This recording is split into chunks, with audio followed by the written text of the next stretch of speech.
শিরোনাম: শ্যামপুরের পুরনো বাড়ি। 2018 সালের কথা। হাওড়ার শ্যামপুর এলাকায় আমার এক বন্ধুর গ্রামের বাড়ি ছিল। নাম শুভ। ওরা শহরে থাকত, কিন্তু পুজোর ছুটিতে সবাই মিলে গ্রামের বাড়িতে যেত। সেই বছর আমিও গেলাম ওদের সঙ্গে। বাড়িটা ছিল প্রায় 100 বছরের পুরনো। দোতলা, লাল ইটের, চারদিকে বড় বড় গাছ। দিনের বেলা খুব সুন্দর লাগত, কিন্তু সন্ধ্যা নামলেই কেমন যেন অদ্ভুত নিস্তব্ধতা নেমে আসত। প্রথম দিন কিছু হয়নি, কিন্তু দ্বিতীয় দিন রাত থেকেই শুরু। রাত প্রায় 1টা। আমরা 3জন এক ঘরে শুয়ে আছি।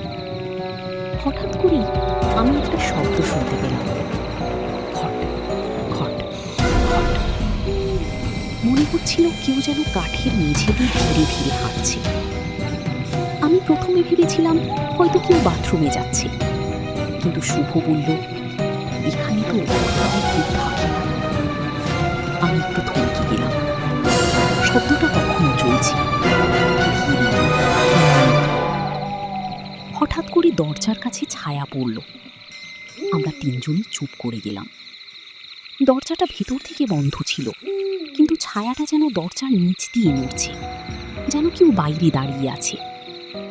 আমি সাহস করে জিজ্ঞেস করলাম, কে? কোনো উত্তর নেই। কিন্তু ঠিক তারপরেই দরজায় 3বার ঠক ঠক ঠক। শুভ উঠে দরজা খুলতে গেল। আমি বাধা দিলাম, কিন্তু ও শুনল না।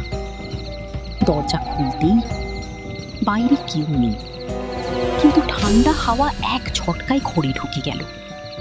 আর ঠিক তখনই আমরা শুনলাম উপরে দোতলা থেকে একটা মহিলার কান্নার শব্দ। পরদিন সকালে আমরা বাড়ির পুরনো কাজের লোকের কাছে জানতে চাইলাম। সে প্রথমে কিছু বলতে চাইছিল না, পরে চাপ দিলে বলল, এই বাড়ির আগের মালিকের মেয়ে নাকি বহু বছর আগে দোতলায় আত্মহত্যা করেছিল। তারপর থেকেই মাঝে মাঝে রাতে হাঁটা শব্দ, দরজায় ঠক ঠক আর কান্না শোনা যায়। সবচেয়ে ভয়ঙ্কর কথা সে শেষে বলল, যেদিন কেউ দরজা খুলে দেয় সেদিন নাকি সে ঘরের ভেতর ঢোকার চেষ্টা করে। সেদিন বিকেলেই আমরা বাড়ি ছেড়ে চলে আসি, কিন্তু আজও মাঝে মধ্যে গভীর রাতে আমার ঘুম ভেঙে যায়, আর আমি পরিষ্কার শুনতে পাই ঘট ঘট ঘট। মনে হয় কেউ যেন দরজার বাইরে দাঁড়িয়ে আছে।